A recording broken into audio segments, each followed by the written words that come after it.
Shalom. Sentant sa mort, un fonctionnaire du nom de Tom Smith a jugé bon d'appeler ses enfants et après avoir prié pour eux, leur a conseillé de suivre ses traces afin qu'ils vivent heureux et en paix. L'aîné des enfants, Elisabeth, qui était diplômée, a regardé ses frères et ses sœurs et s'est écrié « Papa, c'est dommage que tu meurs sans un sou sur ton compte bancaire. C'est dommage que tu nous laisses la même misérable vie que tu as menée. Personnellement, je ne peux pas t'imiter. D'autres pères que vous considérez comme corrompus, détourneurs des fonds publics, ont laissé des maisons, des propriétés à leurs enfants. Vois le genre de vie confortable qu'ils vivent et les écoles qu'ils fréquentent. Toi, tu meurs après 35 ans de service public avec une seule carcasse de voiture. Le seul honneur que tu as eu, c'est ce prix de meilleur comptable de la fonction publique avant même notre naissance. Même cette maison dans laquelle nous vivons est un appartement loué. Désolé, je ne peux pas suivre ton exemple. Tu veux mourir d'une maladie banale sans possibilité d'évacuation à un hôpital de référence. Comment allons-nous prendre soin de notre mère et de nos cadets? Est-ce en vivant comme tu faisais? Comment? Papa, s'il te plaît, laisse-nous mener notre vie comme nous pouvons. Le père n'avait pas un seul mot à redire. On lisait la peine sur son visage. Quelques jours plus tard, M. Tom Smith décède. Et 3 années après, Elisabeth a terminé avec sa maîtrise. Elle postule pour un emploi et doit passer un entretien dans une multinationale. Le comité avait déjà sélectionné un candidat pour le poste très convoité, mais il voulait toutefois terminer l'interview de tous les autres candidats sur la liste, juste pour la forme. Elisabeth était donc en face des membres du comité de recrutement. Le président du comité a parcouru son CV, a hoché la tête et lui a dit « Salut mademoiselle Smith, parlez-nous un peu de vous » et Elisabeth répond « Je suis Elisabeth Smith. Mon feu père, Tom Smith, était le chef comptable régional de la National Insurance. Il a servi comme administrateur de la santé publique pendant de nombreuses années. » Mais le président l'interrompt. « Oh mon Dieu, vous êtes la fille de M. Tom Smith. Incroyable !» Il s'est tourné vers les autres membres et leur a dit « C'est Tom Smith est celui qui a signé mon formulaire d'admission à l'Institut des administrateurs agréés alors qu'il servait dans notre district. Et sa recommandation m'a placé là où je suis aujourd'hui. » C'était vraiment difficile de trouver à l'époque la signature d'un homme de son rang.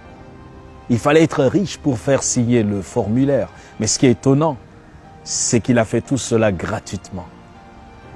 On ne se connaissait pas. Il l'a fait pour moi. Et 1 an après, je l'ai cherché à son bureau, mais il n'y était plus. Je n'ai plus jamais entendu parler de lui. Se tournant vers Elisabeth, il lui dit « Il n'y a plus de questions pour vous. Vous avez décroché ce poste.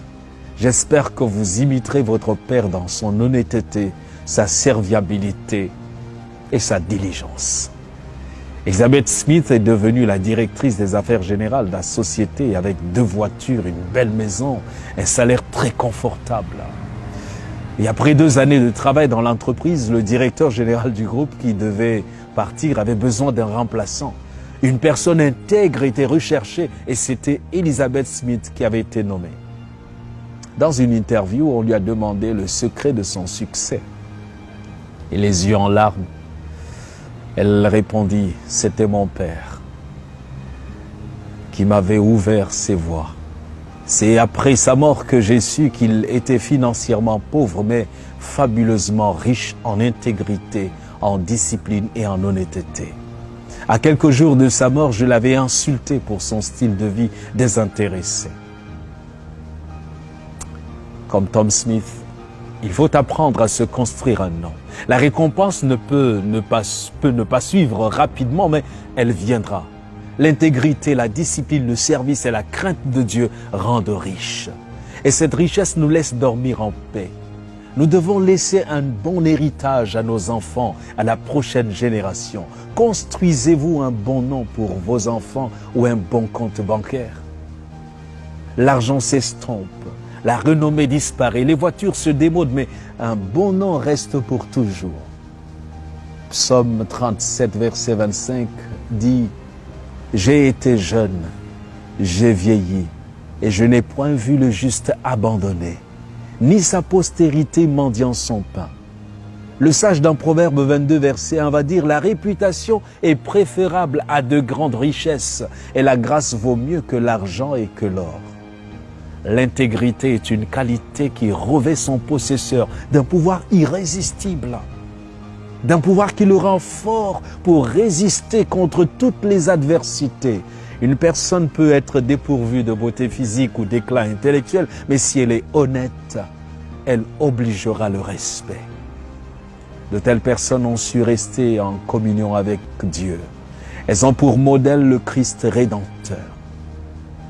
Avez-vous mauvaise réputation? Vous appelle-t-on escroc, menteur, voleur, tricheur, véreux, corrompu? Dieu désire vous transformer. Venez à lui tel que vous êtes et bâtissez-vous un nom. Soyez bénis.